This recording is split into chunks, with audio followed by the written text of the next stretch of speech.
নির্বাচনের বিগত দফাগুলি এবং অবশিষ্ট দফা সহ রাজ্যের বিভিন্ন জায়গায় ঘটে চলা রাজনৈতিক হিংসা নিয়ে রাজ্য পুলিশ ও নির্বাচন কমিশনের বিরুদ্ধে একাধিক প্রশ্ন তুলেছেন সিপিআইএম নেতা শৌমিক লাহিড়ী। রাজ্যে প্রধানমন্ত্রী, মুখ্যমন্ত্রী এবং স্বরাষ্ট্রমন্ত্রী উত্তেজনা তৈরি করছেন দাবি শৌমিক লাহিড়ীর। নির্বাচন, সেই নির্বাচনে কি ব্যবস্থাপনা নির্বাচন কমিশন নিয়েছে সেটা জানবার জন্য এবং যেসব বিষয় আমাদের উদ্বেগ আছে সেটা জানাবার জন্যই আমি রবীন্দ্র এবং সুখেন্দু পানিগ্রাহী তিনজন এসেছিলাম সিপিআইএম দলের পক্ষ থেকে। 20 তারিখ আমরা বলেছি ব্যারাকপুর, যেখানে নির্বাচন মানেই রক্তপাত, গুলি, বোমা, এটা নিশ্চিত। তাহলে সেটা এড়াবার জন্য কি বিশেষ ব্যবস্থা নিয়েছে? আপনাদের বিশেষ ব্যবস্থা নিতে হবে। বিশেষ বনগা একই চেহারা, বিশেষ করে ঠাকুরবাড়িকে কেন্দ্র করে রাজ্যের মুখ্যমন্ত্রী, প্রধানমন্ত্রী, গৃহমন্ত্রী সবাই মিলে যে উত্তেজনাকর পরিস্থিতি তৈরি করেছে, সেই উত্তেজনাকর পরিস্থিতিতে কি বিশেষ ব্যবস্থা নিয়েছে কমিশন? আমরা দাবি করেছি বিশেষ ব্যবস্থা নিতে হবে। 3 নম্বর শ্রীরামপুরের প্রশ্নে আমরা বলেছি বিশেষ 3টে বিধানসভা কেন্দ্রে কার্যত সমাজ বিরোধীদের দাপাদাপি চলছে। এই কেন্দ্রগুলোতে অবিলম্বে এরিয়া ডমিনেশনের কাজ শুরু করতে হবে।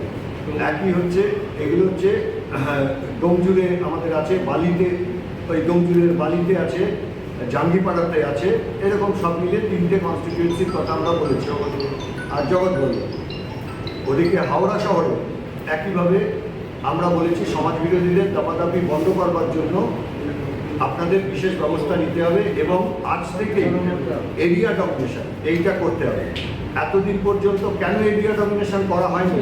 প্রথম ফেজ থেকে 4র্থ ফেজ পর্যন্ত এই প্রশ্ন যখন আমরা বারে বারে তুলেছি, আজকে অবশেষে কমিশন স্বীকার করেছে যে তাদের হাতে পর্যাপ্ত পরিমাণ ফোর্স ছিল না, এখন ফোর্স এসছেন। ফলে তারা আশ্বস্ত করেছেন যে এরিয়া ডমিনেশনের কাজ আজ অথবা কাল থেকেই শুরু হবে।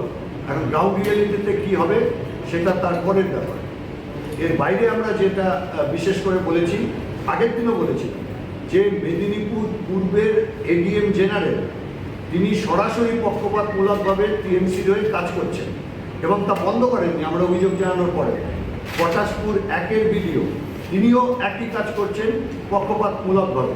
সেই জন্যে এদের রিমুভাল আমরা দাবি করেছিলাম, কিন্তু সেই প্রশ্নে কোনো উত্তর আমরা এখনো পর্যন্ত পাইনি। ফলে সেই দাবি আজকে আবার আমরা জানিয়ে আসলাম। একইভাবে যাদবপুরের পাটুলি থানার ওসির বিরুদ্ধে এবং কালীঘাট থানার যিনি অ্যাডিশনাল ওসি আছেন তার বিরুদ্ধে স্পেসিফিক অভিযোগ সহ আমরা জমা দিয়েছিলাম, কিন্তু এখনো পর্যন্ত তাদের বিরুদ্ধে কী ব্যবস্থা নিয়েছে কমিশন সেটা জানায়নি। এইটা আমরা জানতে এসেছিলাম, ওনারা বলবেন যে আমরা দ্রুত জানাচ্ছি। রেড রোডে ঈদের দিন নমাজ পড়ার